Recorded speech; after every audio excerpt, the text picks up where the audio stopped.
¿Volverán los Seattle SUPERSONICS a la NBA? ¿Qué le dijo Gary Payton a Michael Jordan en esa famosa foto en la que está haciéndole trash talking? Ojito amigos, muy buenas a todos, soy Aircriss, estamos con un nuevo vídeo muy especial. Fijaos qué pedazo de camiseta firmada por Gary Payton, de verdad que auténtica locura.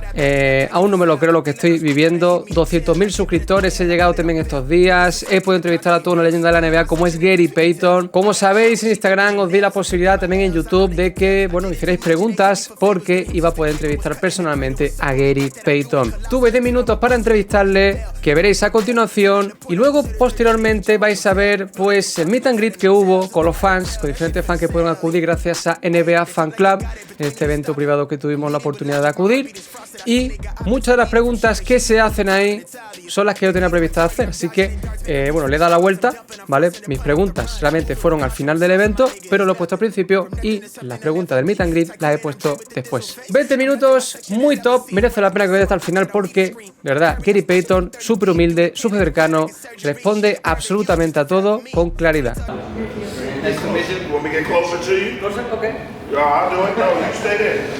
Welcome to Spain, Gary. I'm Aircriss. It's a great opportunity to have you on my channel. I am a fan of you. So, how is everything going? Are you enjoying your time in Spain? Doing a great time. I'm having a great time. Being in Madrid and Malaga has been really great, you know what I'm saying, for the last 6 days. Beautiful weather, beautiful food. People are great, you know, so this was a great trip. You know, I hadn't been in Spain in about 25 years. Mm-hmm. Came back now, and it's a great time. I'm having a great time. Mm-hmm. And during your career, which was the season you have the greatest memory of? Winning a gold medal. Winning a gold medal at the Olympics. I think that's just an honor for you to represent your country and do anything. Yeah. You know, we got military people over there risking their lives for us, and we're over here playing basketball and having a great time when they're risking their lives. I think they're the heroes, so we should understand that. It should be an honor for us to wear the USA on our chest because, you know, we got it easy. They don't, and I think that everybody should have that mentality. We probably would never, ever, not too many people will ever be able to play in the Olympics. So I think they should be very grateful for that. Mm-hmm. What do you think is the difference between basketball in the 90s and now?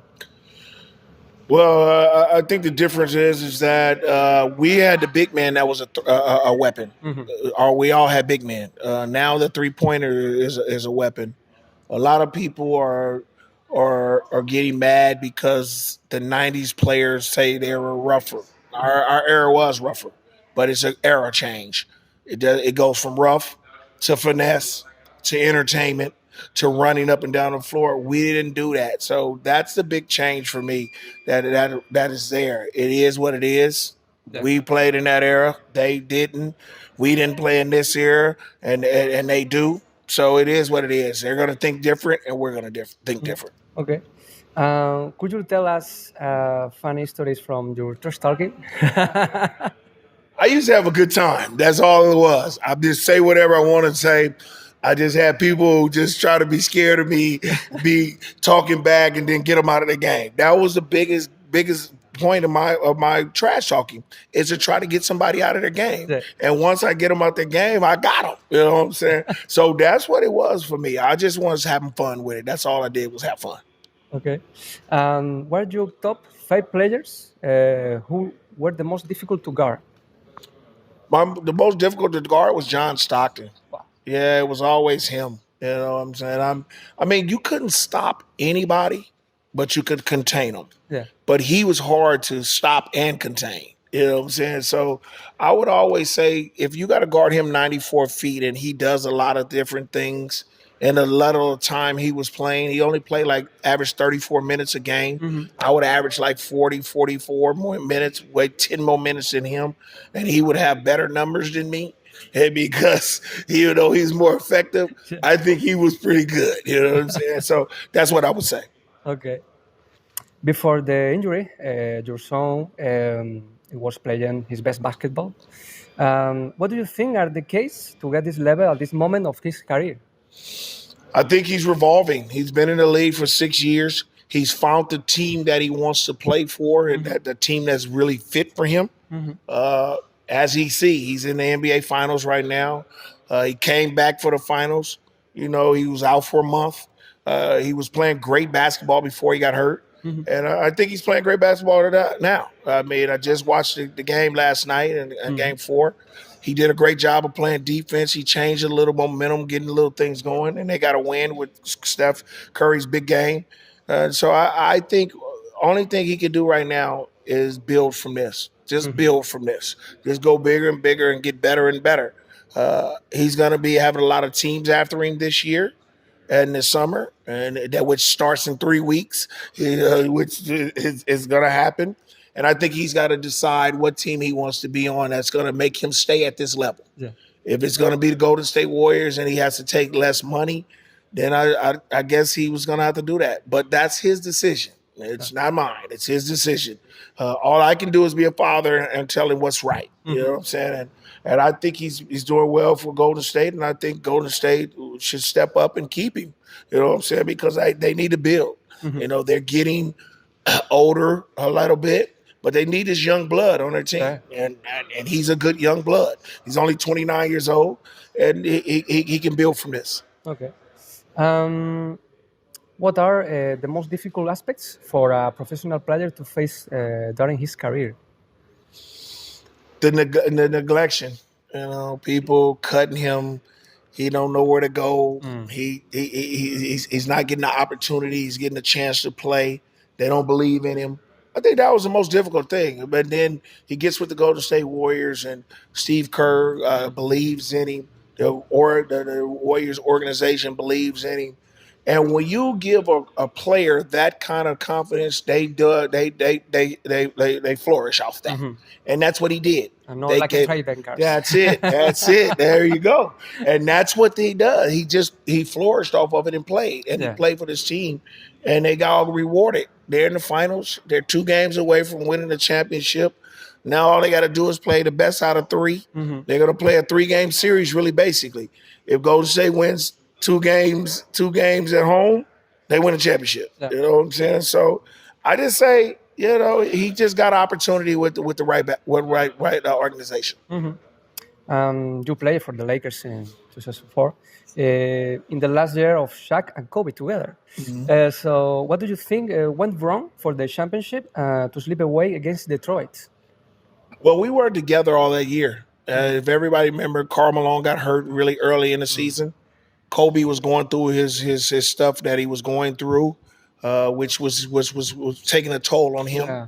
Shaq was going through a negotiation with his contract, and we were just divided. You know what I'm saying? A lot of people were going through a lot of stuff, and then I had to take over and be that guy, that veteran, to say, hey, we gotta stick together. And I played the whole year without my 3 sidekicks. So we did a good job of getting to the championship. I think it wasn't a bust. I just think that we had a lot of difficulty off the court. We still made it there, Then we just ran into a difficult Detroit team, a Detroit team that was rolling at the time, and they beat us. You know what I'm saying? Yeah. So that just happens. It happens, and we, I was just fortunate to get there with them. What advice would you give to all these boys and girls who dream of reaching the NBA or WNBA? Great question, and I'll always be honest with this. If we look at it and we put 100 women and men, boys and girls on the floor, what is the reality of all of them making the NBA? Not too high. It's not too high of a reality thing or percentage. So I always tell them, the ones who have that ability and the ones who don't, even the ones who don't, keep working hard. The ones who do work harder and harder. And I always tell them, we always got to have a second plan. You can be famous being a lawyer, a doctor, a teacher, or anything, or artist, or anything. You don't have to be just saying, I want to play basketball. I want to play basketball. That's not it. Because in reality, you might not make it to the pros. You might not. It is what it is. That's just life. But what do if you have a backup plan and say, okay, I'm going to become this person. I'm going to be that. I'm going to go to school. I'm going to get an education. I'm going to be smart. I'm going to do this. Then it's realistic to me. And that's what I tell kids. I tell them, have a backup plan. I know you want to play NBA. You want to play WNBA. But let's be realistic if it's going to happen. We don't know that. So always have a backup plan and say, hey, let me do something else because I can become famous doing something else too. Well, that's all. Thank you very much. Thank you. I appreciate it. I have your jersey. Let's do it. Let's do it. In there, we hold it together. Got it. A new player, SUPERSONICS. Yeah, there you go. Tell him, just growing up, I grew up at. It was, you go on playgrounds and a lot of people would compete and they were taught. If you couldn't talk back, you would lose the battle and they'll really take your game away from you. So I had to create myself and just stay talking so that I wouldn't let people think I was scared. So when I talk more and then my game backs it up, then that means I'm doing a pretty good job. So that's what it was. It was just on those playgrounds and I just had to compete and talk. Que donde él creció se jugaban muchos partidos entre barrios, entonces había que saber contestar a la gente para respaldar su juego, entonces él tuvo que desarrollar sus habilidades de hablar para que no pensasen que tenía miedo, entonces tenía que respaldar todo su juego con el habla, entonces tenía que ir hablando para poder defender lo que hacía y era su ejemplo. No, it's just that I didn't back down. That's it. It was one of the pictures where you get your adrenaline going and you're competing. And when you compete, you just say whatever comes out your mouth. And with me, I said whatever came to my mind. So that was how it goes. And it became a great picture because everybody know what I said. They know what I said. So it was a great picture. Dice que no hay nada de background, solo mucha adrenalina en la foto y que se permiten decirse lo que te salga en el momento del juego y ahí lo que hay es competitividad. Y que salió una gran foto a raíz de eso. ¿Qué sientes al tener al hijo ahora mismo jugando las finales? So this question is about your son and how you feel about having your son playing the NBA finals right now. Well, that's a big accomplishment, especially when a father does what he does, and a father at my caliber and all the accomplishments I've done. And for my son to be around me all the time, and I watch him grow up, and then he does the same thing I do. I'm a proud father. I don't really care about the basketball right now. I just care about him becoming who he is. And he's becoming his man into his own. And that's great. He has a chance. He has 2 more wins, and he'll get a championship. And I'm just happy that I can be a part of it and celebrate with him. Oh, that's really nice. Ella está muy orgulloso de su hijo que ha crecido, que teniéndole a él al lado y haber visto en su carrera de baloncesto que él haya podido desarrollar su personalidad en la cancha y para donde está ahora mismo, que para él es súper orgulloso, que básicamente el baloncesto para él no es lo importante, sino que es su hijo. Y que lo está haciendo muy bien y que le quedan ahora 2 finales y que va a comenzar. Sí, me gustaría que hubiera un tipo de ser If you had the opportunity, would you allow the franchise of the SUPERSONICS to come up? Would you like that? Absolutely. We've been working on that for a long time, and I think it'll be coming back in the next couple of years. Our commissioner, Adam Silver, has been doing a great job with the owners to try to do an expansion team to get back. Everybody wants Seattle to come back, and I want it to come back, and we're going to keep working at that. I think that'll be in the next couple of years, and I'd love to be, part of that, which I will be, and it's just going to be a great feeling when they get basketball now. No sé si la entendió, pero cree que los próximos años es un hecho en el que están trabajando, el CEO está trabajando para que los SUPERSONICS vuelvan y espera ser parte del proyecto y lo va a hacer si quiere el presidente en los siguientes años. Do you like Mala? Do you like Mala? Oh, love it. Love it. This is a great city. It's beautiful. The weather is really great. It reminds me of Miami back in the United States. It's with the beaches and all the great heat, the weather. I mean, but what's better is it's more beautiful than Miami. It's way more beautiful. know, we were talking about that when I was coming over, and I want to come back, not to work, but to have a vacation, yeah, so I can go and see all the sights. So it's really beautiful. Dice que Málaga le recuerda a Miami a una pequeña escala, pero que es muchísimo más bonito por el tiempo y tal, y que quiere volver a Málaga, pero de vacaciones, no trabajando, para que pueda realmente disfrutar. We also have to do it. Yes, I've been seeing that for the last couple of days. Yeah, I'm going tonight to a good restaurant tonight. Dice que la comida aquí es lo mejor, y que cada noche no bueno. You know what? Basketball created me. You know, and so when it creates me, it can get me to an opportunity that I'm doing this after basketball. All I can remember is that I was really blessed to become a professional basketball player and be popular. And that's what I really miss about basketball. Not really miss it, I think that it made me. I'm going to recorrect that. It's not miss.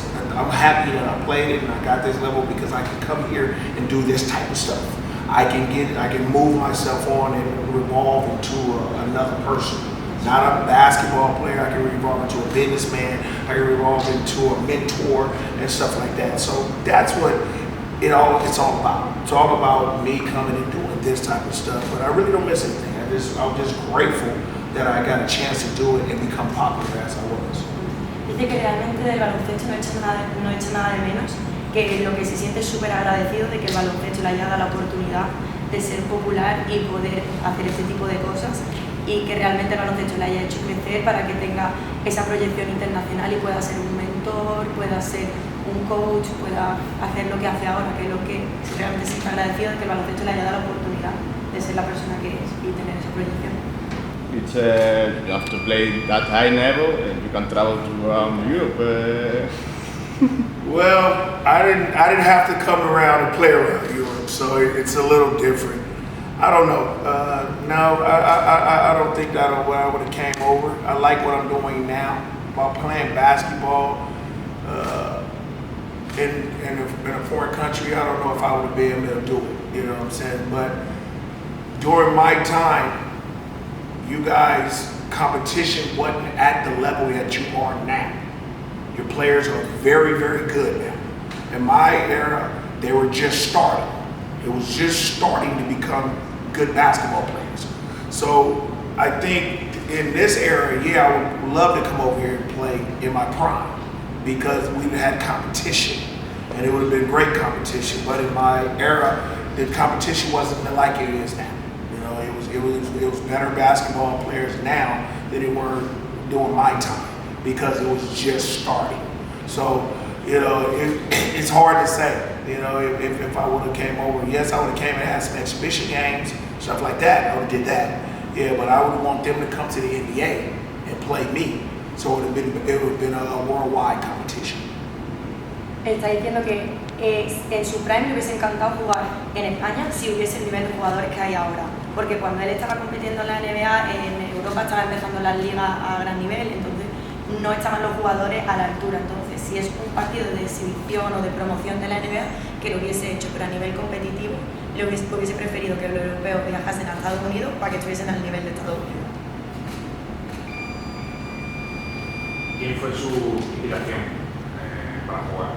What was your basketball inspiration? Who inspired you? My father. My father was my coach until I got into high school. He was the one that motivated me. I didn't want to play basketball. My father forced me to play basketball when I was at a young age. I started liking it, got better and better, and then my father was my coach from then on, all the way up until I got into high school. And then when I got into high school, he would be at every game. He would support me all the time. The last time I seen my father was when I went to the Hall of Fame. He had a chance to see that before he passed away. And, you know, he was the one who made me who I was. He just made me with that toughness, that trash talking, the things that I did. Because I always thought about him, and he always made me accountable for stuff. It was always accountable. And when he made me accountable, that was a good thing for me because it taught me how to be tough, taught me how to talk trash, taught me how to do a lot of things. and I'm just really grateful that I had a father like that, and he was my father. Su padre ha sido su principal inspiración, fue su entrenador de baloncesto hasta el bachillerato, más o menos. A él no le gustaba el baloncesto, su padre le forzó a jugar al baloncesto y haciéndolo responsable lo hizo crecer. Entonces, algo que él aprecia mucho de su padre, que su padre le enseñó a ser duro, a contestarle a los jugadores, a ser responsable por su jugada y lo hizo cada vez mejor. Y él se queda con el momento de que su padre, antes de fallecer, lo vio entrar en el Hall of Fame. Yes, my idol was George Gervin. They called him the Iceman. Jugó en España. Yeah, so he's still like a father figure to me today. I talk to him every week. He has been my second father since my father has passed. So I talk to him on a regular basis, and he gives me a lot of advice. When I was a young kid, I used to have him on my walls, that's with posters and stuff like that. As of now, every summer we coach against each other in the Big Three, which the famous Ice Cube owns, and I coach in that. He's another coach in that, so I get to see him every week. So he's been one of the most inspirational people in my life, and you know I'm happy for that too. That I got a chance to meet the person who I idolized growing up in him, and now I can be a part of him all the time. No me he quedado con el nombre del jugador. George Gervin. George Gervin. Dice que tenía los pósteres en la pared cuando era joven y que ha tenido la suerte de poder conocerlo, que se lleva súper bien con él, que hablan todas las semanas, que también es uno de los entrenadores del Big Three. Sí, sí. Que los tiene de baloncesto. Y que es la persona que más le ha inspirado, que ha sido su segundo padre, que le sigue dando muchos consejos y lo sigue ayudando a crecer como persona y que se siente muy gratificado de que una persona que tenía en los pósters ahora sea un gran amigo suyo. Y hasta aquí, amigos, el vídeo de hoy. Espero que os haya gustado. De verdad, si queréis más entrevistas de este estilo, reventad el botón de like, no olvidéis suscribiros y nos vemos en el próximo vídeo. De nuevo, muchas gracias a todos por hacer posible este tipo de experiencias, porque de verdad aún no me lo creo. Hasta la próxima, chavales.